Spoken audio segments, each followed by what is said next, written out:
Good morning. Welcome back to my channel. Welcome back to Ratchet Renee's Rendezvous. Make sure y'all hit that like, share, and subscribe button. Make sure you hit that notification bell so you know when I post my videos. But today is the start of a special day.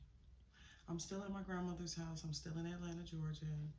It is actually January the 25th today. And I woke up this morning and I decided that I am going to go through the process of the big chop.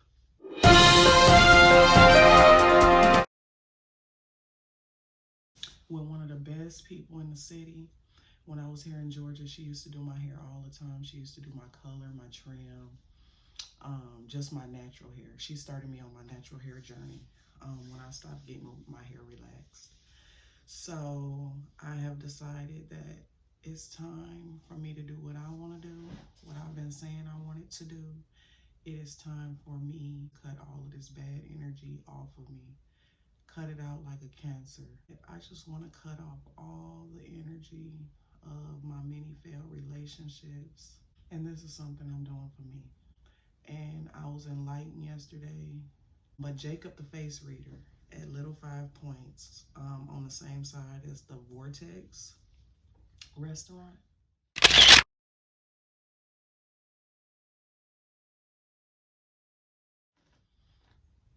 He just gave me confirmation of the things I'm already thinking. He gave me reassurance that it's okay to follow my gut because I ignore myself a lot. I'm committed to other people, but for some reason I have a difficult time committing to myself. And he said, I usually leave relationships on the inside. Like I will already know it's over on the inside. And I will still be hanging on and won't leave and still basically just continuing to hurt myself when I know it's over. You see, you have a tendency of breaking up with your lovers in the inside way before you do it on the outside. You stay with them, but you finish. And I've never broken up with a person. I always allow the other person to break up with me because I don't ever want to hurt anybody's feelings. And that's over with for me. I've stayed in relationships for far too long, wasted far too many years of my life when I knew instantly that this person was not right for me. And my gut will always tell me that ain't it. But I keep going. I ignore myself. There's a part of you that pushes yourself away from you. But you're not doing what you really want to do. And if you're not doing what you really want to do, then what are you doing? You're doing something for someone else. And that's when you give way more than you're supposed to. My first relationship, I started dating my best friend. And we literally did fall in love. It was some kids. You have a tendency of loving way too hard. You trust really quickly until the person screw up and then you're done. I was 19 years old. He was 19. We were still in college. I basically ruined that one with my jealousy and abandonment issues. Like, I literally didn't even want him to go. Then you start doing little things to push him away. And every time you push them away, there's a part of you that pushes yourself away from you. Like, we was going to school together. We was basically living together. We was in the same classes together. We had the same major. I wanted him up under me 24/7. I never gave him no space to breathe. But from my point of view, I ruined that shit. I was holding on so tight because I didn't want to let him go. Because that feeling felt so good. That's the first man I ever loved, truly. Because you have a tendency of loving way too hard. And I didn't want to let that go. I didn't want that to go. I was so afraid for it to end. I had planned our future. I thought this was going to be my forever. At 19 years old. So, kid shit. I literally dealt with him from 2007. We was best friends for 3 years before that, so, and we never did nothing. But I literally dealt with him from 2007, and we broke up at the end of 2007, but we did not stop fooling around with each other until 2010.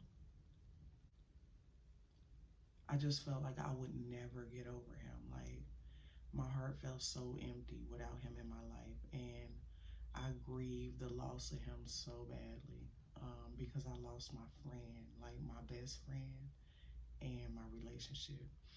And I was losing all of the dreams and the plans that I had set forth regarding he and I. So I was stuck on him mentally and physically from 2007 to 2010. And then I met this other dude briefly in 2010. He was a boxer. It was just on some fuck buddy type shit. I just wanted to be able to basically have sex again. I thought I would never be able to have sex again, because my first boyfriend was only my second sex partner. And I had met this dude in 2011.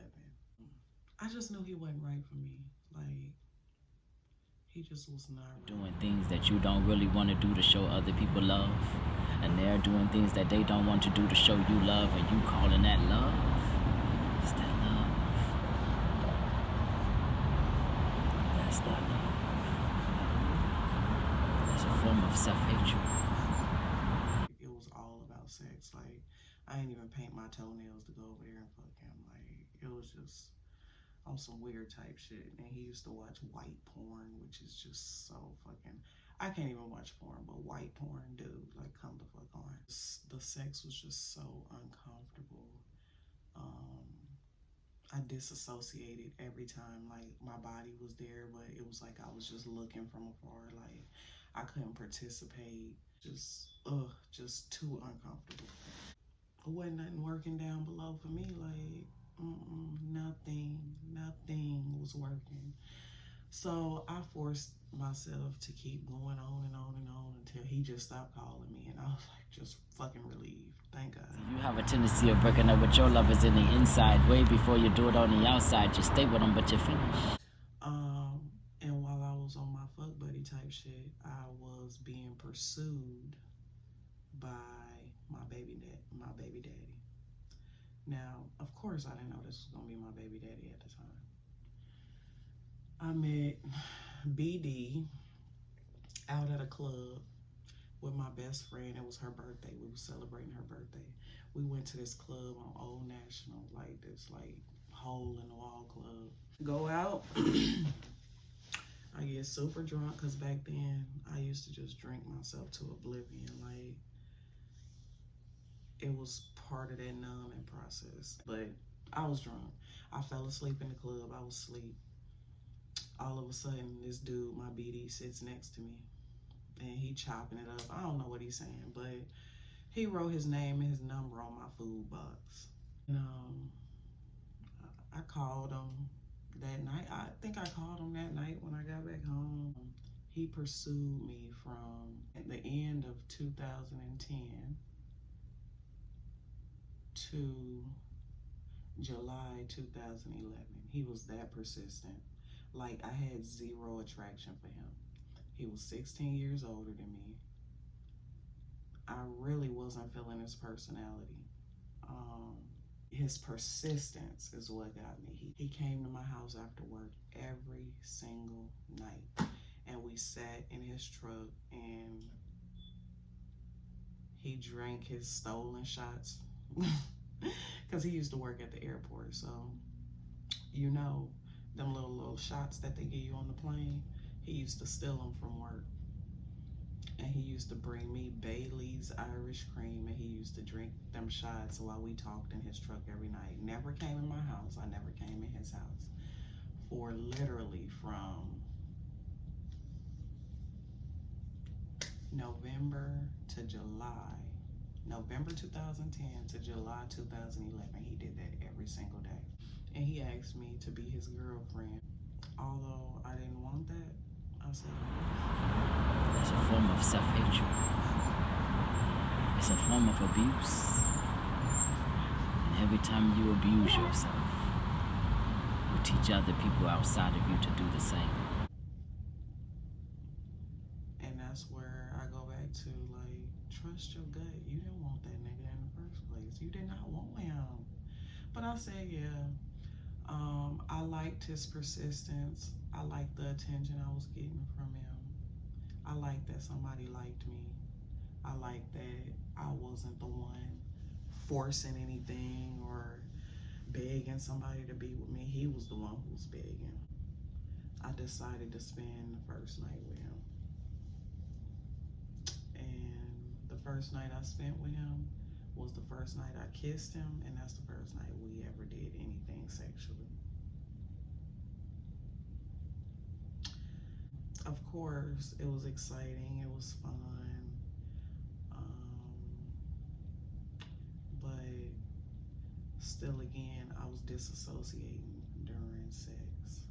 Like, I was there, I was giving it to him grandly, but mentally I had to escape from it because I just was not fucking enjoying it. But I was still doing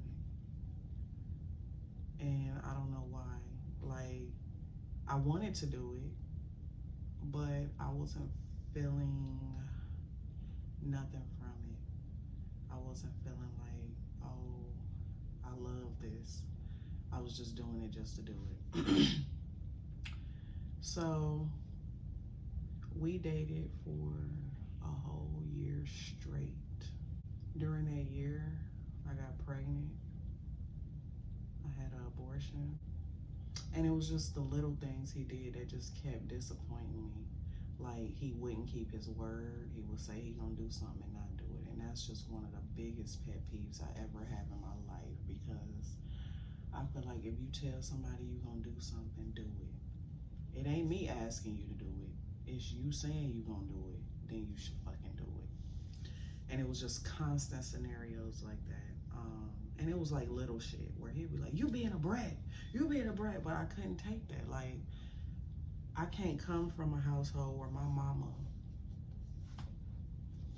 if she say she gonna do something, she absolutely make a way. I don't care if she ain't got not one red cent to her name. If she tell me she gonna do something, she do it.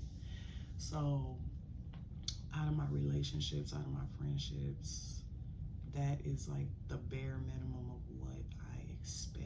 If you say you gonna do something, fucking do it, bro. Do it. It ain't that hard. And mind you,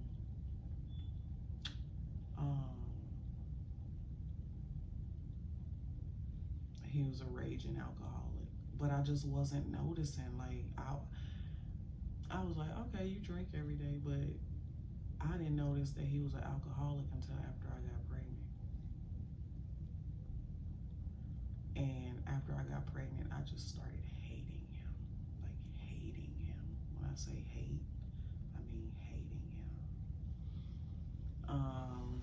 So a year goes by, our anniversary come up. We both plan something for the anniversary, because anniversaries are huge for me. They're so important for me, birthdays and anniversaries. So I say, well, I'm gonna do something before you. I'm gonna do something the weekend before our anniversary, and you do something on the weekend. Is that cool? So we decide, yeah. So I go all out for him, take him to a restaurant that served nothing but meat, because he was just a big ass carnivore. I put rose petals on the bed. My mom and sister is helping me set up. I trick him, drive around the block thinking he going to a hotel, put a blindfold on him. Take him in the room and like, yeah, surprise, happy anniversary, blah, blah, blah. So when it's my time, I'm telling the folks at work, oh, I can't wait till my anniversary. Oh my God, I can't wait. I wonder what he gonna do. The plan was for him to come pick me up from my house, and we was gonna do whatever he had planned. On the day of, he tells me, oh, can you come down to my place?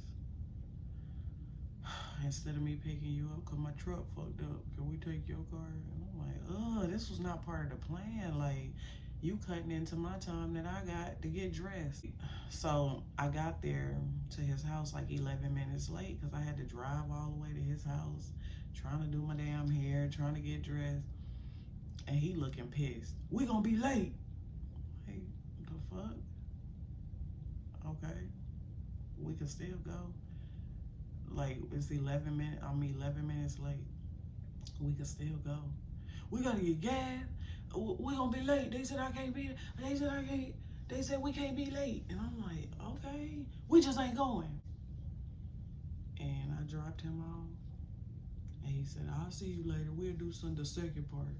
And he never showed up. You trust really quickly until the person screw up and then you're done. So of course I was devastated. When I get back to work Monday morning, they asking me how the anniversary was. And I'm embarrassed, I'm humiliated, I'm disappointed, I'm hurt. He ain't did shit. And they know about what I did for him too, because I'm telling people like, what you think I should do, blah, blah, blah. So I'm just devastated. Just like out fucking done. Like at this point, bro, it was over on the inside, but I didn't say nothing. We stopped talking. We just stopped talking. I stopped talking to his ass. He stopped calling. I stopped calling. We stopped talking. Literally, this was in July, our anniversary. Literally, in September, I saw on Facebook that he was married, that he had got married.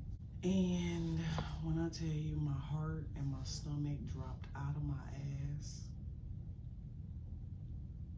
I was so hurt. It felt like I had extra blood in my body, pumping in my body.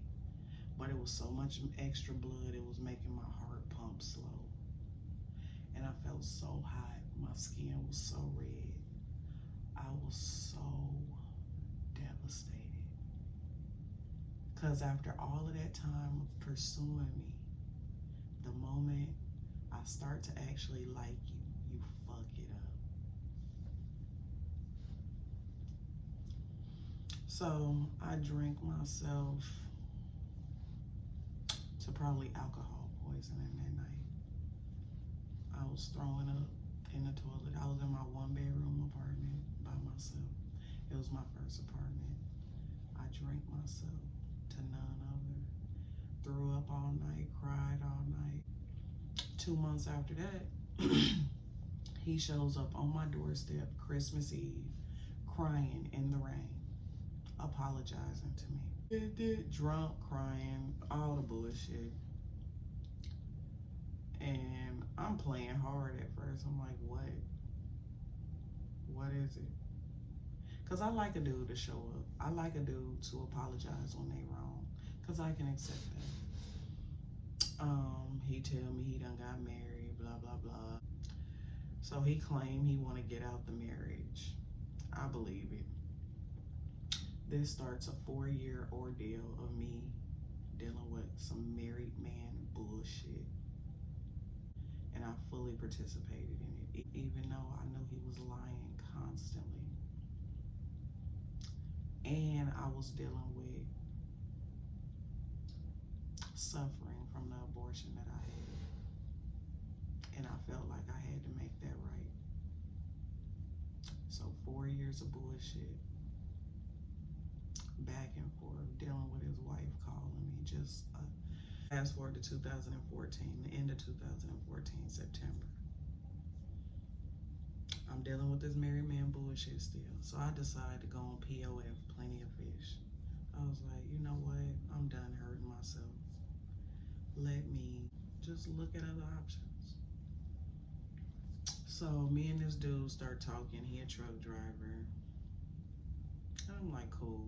I ain't got to deal with you all the time. You stay on the road for months at a time.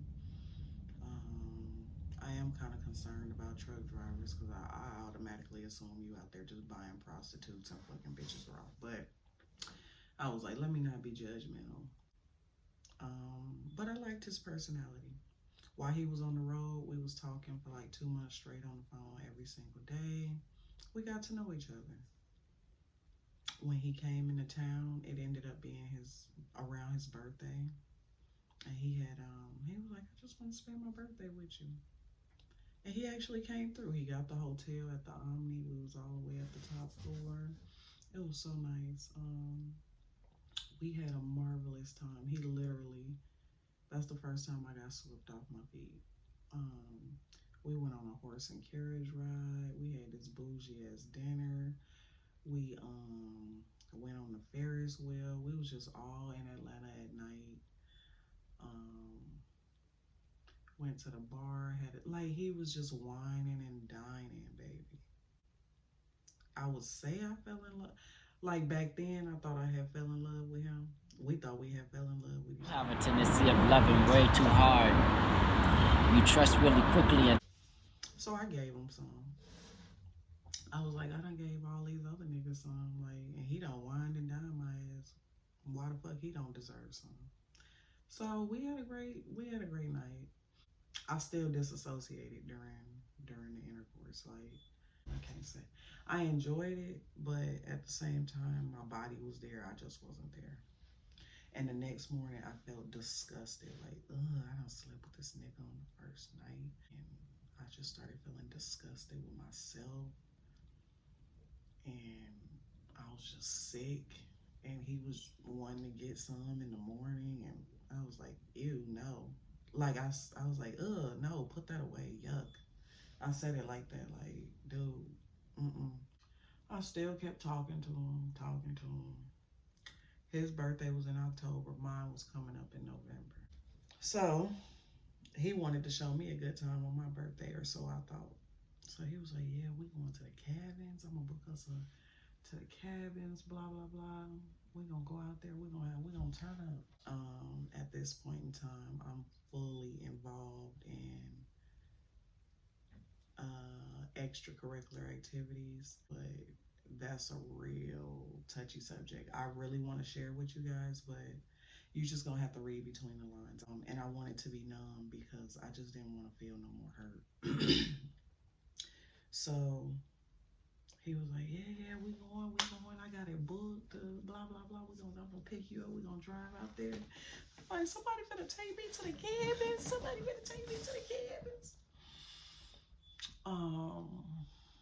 And I'm telling the folks at my job, and I'm the boss at this time. I'm telling my little employees, yeah, I'm gonna be out for a week. Y'all ain't gonna see me for a week. I'm going to the cabins for my birthday, blah, blah, blah. I'm so excited. Like, it's my first time somebody actually doing something for me. The weekend gets here, and I'm packing up my car, getting all my outfits together. I done got my hair did. I got me some long weave. I'm looking so beautiful, bitch. I'm outside taking pictures, twerking. Hey, I'm going to the cabin. Hey, my man, he taking me to the cabins. Like, it's getting later and later in the day. Where the fuck this nigga at? Like, I don't be bothering no dude. Like, if I know you gonna come pick me up, I ain't gonna be calling where you at. So like around about 4 o'clock, I'm like, call him. What's going on? Where you at? Oh man, I can't go.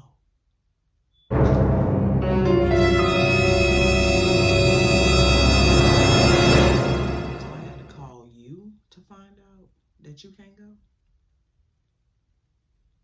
You didn't have the audacity to call me and say well ahead of time that we ain't going. So I just sunk. And this is when I had one of my first sunken place episodes where I feel like I can't get out the bed, I can't move, I can't eat, I can't drink, I can't sleep. All I can do is numb myself to make me feel better. I was in a sunken place. Like, just think about laying. Like, you know how when folks dig that hole in the ground to put the casket in there? Just think about laying in one of those. And you just sick in a sunken place. Your heart is shattered, annihilated. You so disappointed, not only in the person, but in yourself for getting your hopes up.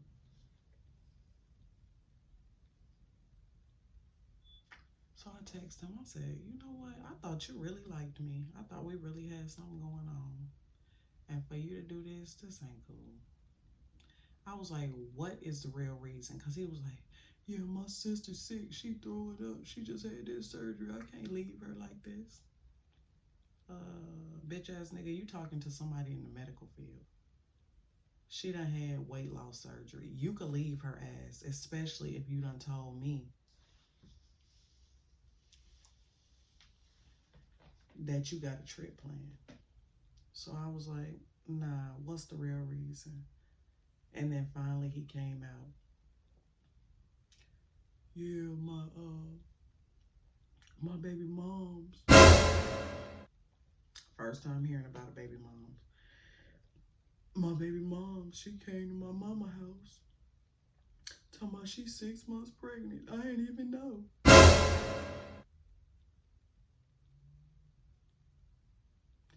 So nigga, you've been talking to me for 2 months. And I'm sure you knew this bitch was pregnant. Done got my feelings all involved. Done swept me off my motherfucking feet. And your bitch ass been on a break. In my head, I'm like, you been on a break for 2 months? And then supposedly she show up and she's 6 months pregnant. Nigga, get the fuck out of here. I was just like, I was crushed. I was crushed.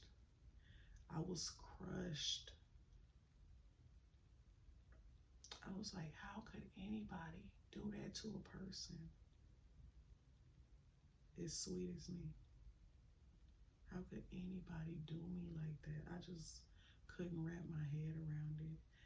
And the embarrassment, humiliation, disappointment, shame surrounding it. And people at the job was gonna be asking me, so how was the trip? And I was gonna have to do a repeat of what BD did to me. Well, no, he didn't show up. Nothing happened. I got tricked again. So I told that nigga, I said, you know what? Do what you gotta do. I won't even respect you if you left that girl and she got a whole baby. Do what you gotta do.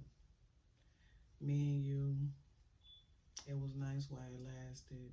Bye. So I didn't go. The weekend passed. I gotta go back to work.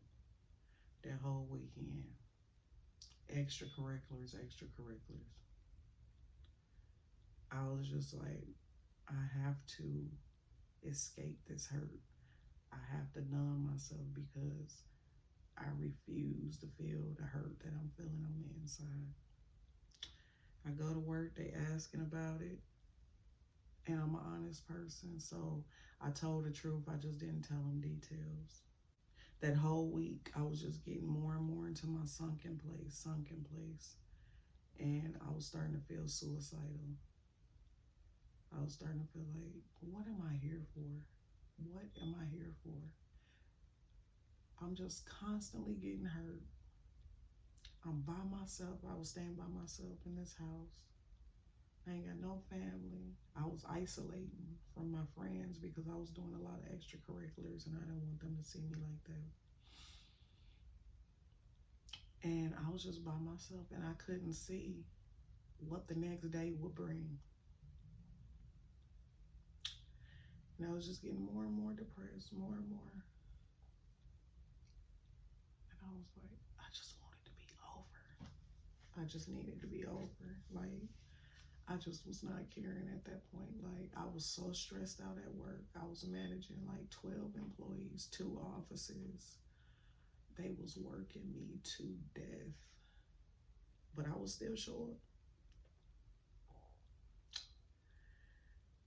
Turning down your light just so that you could be masculine and be of some kind of strong woman army alone. That's that bullshit.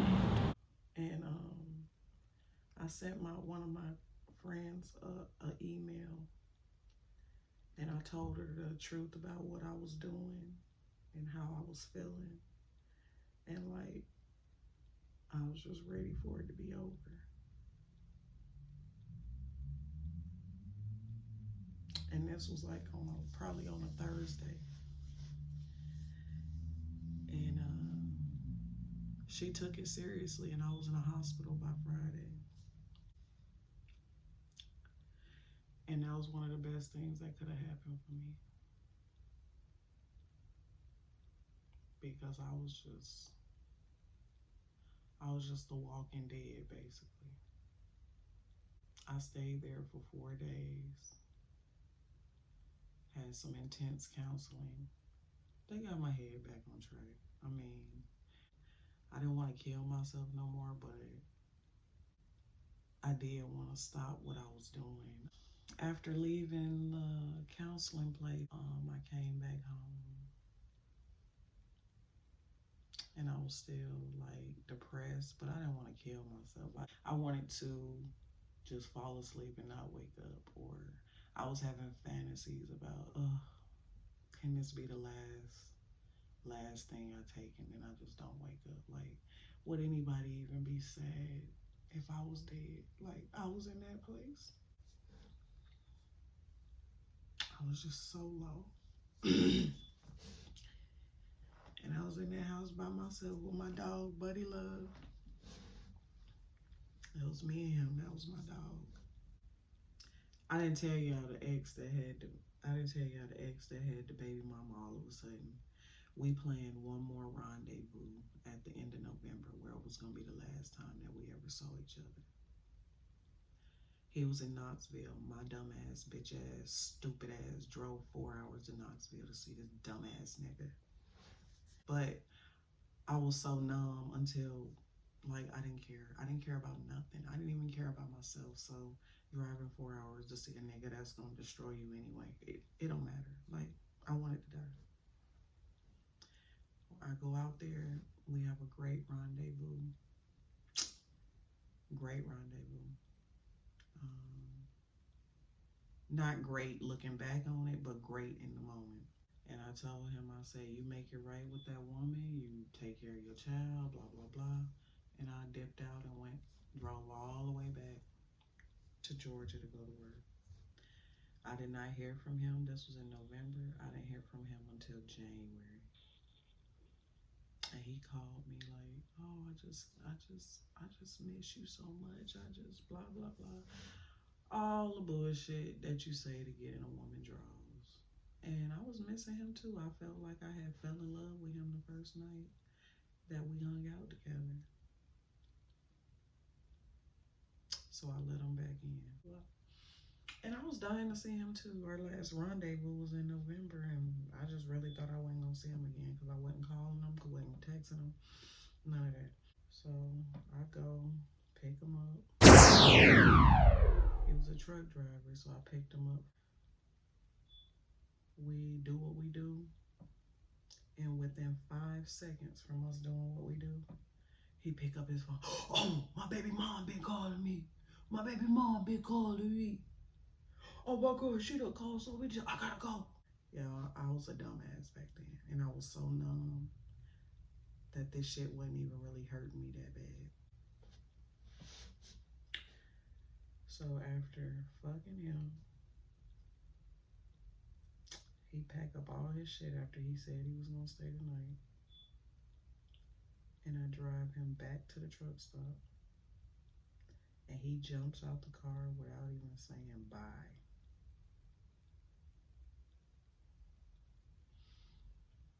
And at that moment in time, I told myself, never a fucking again. I felt so used, felt so abused, felt so manipulated, felt so sick, felt so disappointed, felt so humiliated, felt so embarrassed. And who am I to tell that this happened? Who am I gonna tell? I was so numb, I couldn't even shed a fucking tear. I'm in my sunken place. I'm just dead, a dead woman walking. And this is after counseling. Like, I don't even know how to get myself up out of this. 9 days after the incident with the guy with the baby mama, my BD called me. Well, I ain't with that woman, she bipolar. He talking about his wife. I ain't believing it, but I'm just so in a place where I don't care about myself until I don't care what happens to me, until I just don't give a fuck about life, till I let him over. Let him stay the night. Of course, he wanted to have sex. I let him have sex. I laid there like a bump on the log. It lasted all of 30 seconds. And I turned around and just laid there. He went to sleep. The next morning, his wife calling my phone, cussing me out, and he laying right in the bed while she cussing me out. He leave my house. The next morning, I get a phone call from his number, and it's his wife in the background cussing me out. You fat bitch, blah, blah, blah. Leave my man alone. It's over. He gets on the phone and says, well, I just wanted to let you know I'm gonna work it out with my wife. This is the morning after, or the night after, he came over my house. Unknowingly, he had seeded me up. Unknowingly, of course you don't know the day after. And all I could say was, okay. And at that point, I had that sick feeling again where there's too much blood in my body. I feel like my heart is pumping slowly, like I'm dying. My skin was just bright red because of all the extra blood and rush feeling I had in my body. And I said, okay. I just gave up. And I already wanted to die anyway, so it was like, just fuck it. And eventually, you will go to sleep and not wake up. 6 weeks later, found out I was pregnant. Found out I was pregnant like the first week in February, because I couldn't swallow hot food. I wasn't nauseous or anything. I just could not swallow anything warm or hot. And the only reason why I took a pregnancy test is because my employee, she had already knew she was pregnant. And I was like, well, I'm just gonna take one when I get home, because I knew what I was doing. The test is positive.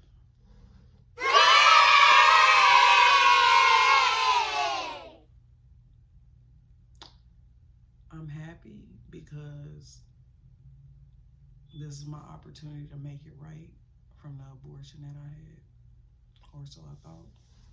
But at the same time, I'm still dead on the inside. I'm still fucked up. I'm still numb in myself. And I text my BD, and I said, I'm pregnant. But basically he was saying that he didn't want to be involved and blah, blah, blah. I'm married. You know I could get sued for this shit.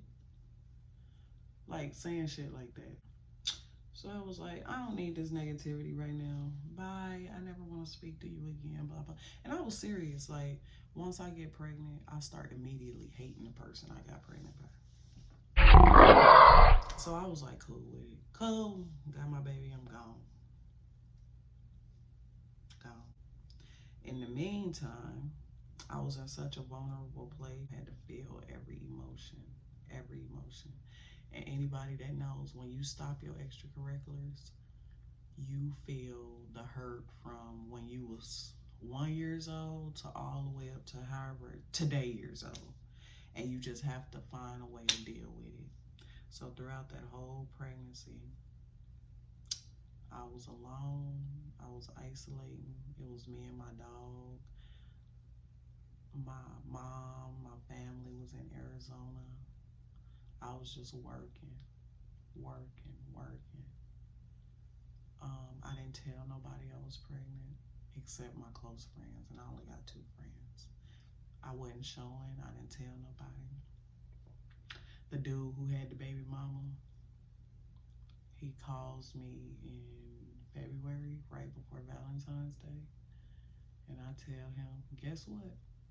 I'm pregnant, and it's 100% not yours. Not realizing that he thought that I was gonna be some goody two-shoes, not fucking around while he got a whole baby mama he living with.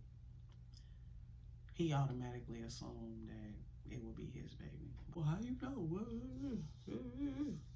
How you know? Because I know I was there with both sexual experiences, and I know what you did and what he did. But anyway, so he started being more supportive. He started being like coming around more, like, and he was like making me feel like he wanted to be involved in both our lives. And I was so vulnerable. I was like accepting it. And he actually came to the hospital and saw my baby be born. He cut her umbilical cord. But he was a road dude, so it wasn't like no real relationship type shit. So I was going through that while being pregnant, severely depressed, alone, vulnerable, and just put myself in the work. So after I gave birth, I started my bullshit again, my extracurriculars, like, because I just didn't care about myself. And I gained 75 pounds within 3 months after having my baby. So I was just like, I hated I didn't even know I was in postpartum depression. I didn't think I was in postpartum depression, but I was. Ladies, go get checked out. I didn't even go back for my 6-week checkup. I just was trying to numb myself with other shit. I barely stayed on maternity leave for 23 days. I went back to work. I just couldn't take it. Like, I wasn't connecting with the baby. I would spend nights with her and feed her all through the night and stuff, but then my mom would take over during the day. And I was just getting into a sunken place. And then me and the truck driver, we did a DNA test on the baby because he wanted to make sure that it wasn't his. So, turns out BD was the BD. After that, I even got more depressed. I found this out when baby girl was like a month and a half old. So I text BD and I was like, she's yours. And then he want to be all involved, and now I got to deal with his wife. And I know she resentful and envious because he done had a whole baby on her. And I know she hate me because I'm sleeping with her nigga and they married, and I done had a whole baby. So it was just, that was just a fucking messed up time in my life. And like, I had to share the baby. I couldn't just keep the baby from the dad. Like, it was just so fucked up. It just took such a toll on me. Mentally, emotionally, physically. And I was just turning into the Walking Dead again. I didn't care. I was like, I'm not a good mom anyway. I barely spend time with my kid. I'm not a good sister. I don't even talk to my siblings. I'm not a good friend. I'm not a good daughter. I'm just nothing. It's just time. I just want to go. And one day I was just busting out crying at work, and my boss was like, well, I know you're not in postpartum depression because it's 6 months later. When she said that, that was the first clue I had as to, well, maybe I am depressed. I done gained 75 pounds. I'm crying. I don't know. So I go to the doctor and I say, I just need to find out if I'm in postpartum depression. She asked me, well, how long has it been since you gave birth? I said 6 months. She said, you're not in postpartum depression. So I took her word for it. The depression is constantly lasting three more months. It was a total of 9 months before I realized I have not spent one day with my kid. My mama was doing all the days, and I hadn't spent not one day with my kid by myself alone. But I've only been doing nights, and basically you just feed them. She was already getting her bathed. I was just feeding her, watching some TV, and putting her to bed. And at 9 months, I realized I haven't spent one day with my kid. Motherhood was not instinctual for me. It wasn't automatic like I thought it would be. I didn't connect automatically. I had a whole lot of other mental health issues going on, like with the postpartum depression, the extracurricular activities. My mama started talking about going back to Arizona when Callie was like 1.5, 2. But at that point in time, I felt like, shit, I can't do no parenting without my mama. I can't do this without her. So the more she started talking about it, the more I started feeling like maybe I do want to go to Arizona. And at 30 years old, I made the decision that, you know what, we're gonna go to Arizona. I started planning. I told my mama, I said, I'm committed, we going. We was out of Georgia by August of 2018. And I moved to Arizona. The truck driver, you know, he was in and out. He called me like a month before I was due to go back to Arizona. And I told him, I was happy to tell him, yeah, I'm getting the fuck up out of here, bitch ass nigga. I didn't say it like that. I'm out of here, I'm out of here. I'm not happy. I'm leaving, I'm going with my family. Bye, all this energy gone. So even though I knew the shit was over, I continued talking to this nigga even after I moved from Georgia. He even came to visit me in Arizona. And that's how I knew he was not for me with that visit he made to Arizona, because I couldn't stand nothing he did. I kept assessing him from head to toe because I was like, this nigga is sick. He is sick. Like, I was like telling him, you need to go to the fucking doctor when you get back home. You need to be here for your kids. He was like, yo, you making me feel like I'm gonna die or something. But on the inside, I was feeling like he's gonna die. But his hands was shaking, his eyes was yellow. He was just looking sick as fuck. Yeah, I forgot to tell you, the whole last year dealing with this nigga, the truck driver, he was so sick with his health issues that he could not perform sexually. Still was riding out for this nigga. So he came, he had to come up off his medicine so we could do anything. Which is dangerous. You're risking your life if you come up off your life-saving medicines to just have sex. And I hadn't seen this nigga for a year. I want to feel desired. And of course he wasn't doing all that because he know he can't really perform. He can't give me what I want, can't give me what I need, can't do what he want to do. He feeling bad, I'm feeling bad. And he was sleeping all day. Like, you on vacation, nigga, and you sleeping all day? Like, I just knew he was sick. And before he left, I was like, hug me like this the last time you gonna hug me. I just said it out loud without even, he was like, what, we breaking up?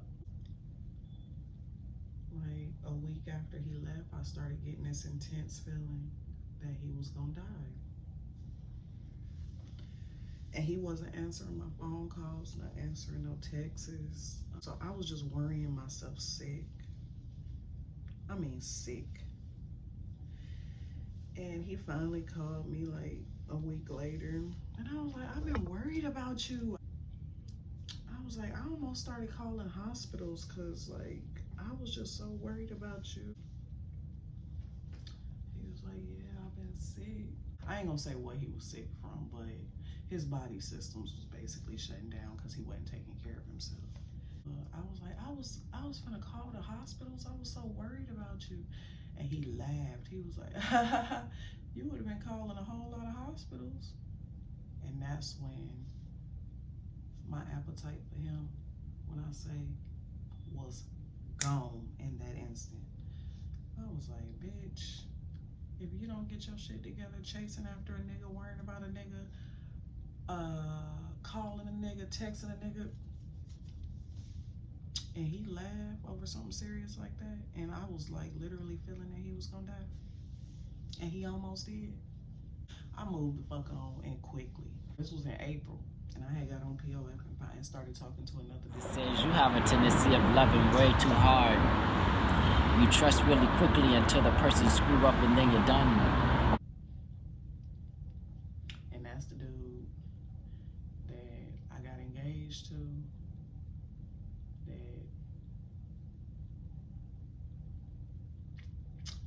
that I fell head over heels in love with, and I thought he fell head over heels in love with me. I thought this was my end all be all.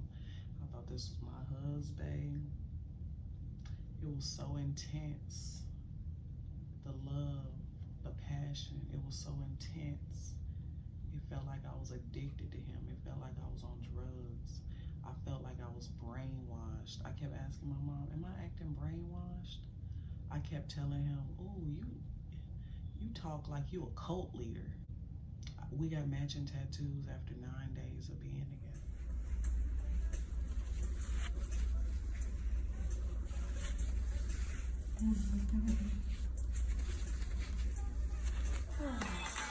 That was a test. That lit my heart on fire. That was right on. You done gave me the code to the vault. There ain't no vault. Ain't in there. I'm hiding. That's how, like, intense. It was just so fucking intense and overpowering. I mean, I couldn't even control myself. Like, in the love making, I never had to be drunk. I never had to do extracurriculars with him. I never felt the need to. I always stayed present. I didn't disassociate. And this was for the first time ever that I found out that I could enjoy a sexual relationship where I could be present. So that made it even more intense. I used to tell him, I feel like you a drug. And he used to just reassure me. I told him I'm controlling, demanding, possessive. He was like, possess me? And I was like, ooh, possess me? Ooh, I could be possessive too. All my quirks, everything I laughed about. We laughed. We developed emotional intimacy. We shared things with one another that we didn't share with anybody else. I told him my secrets. He told me his secrets.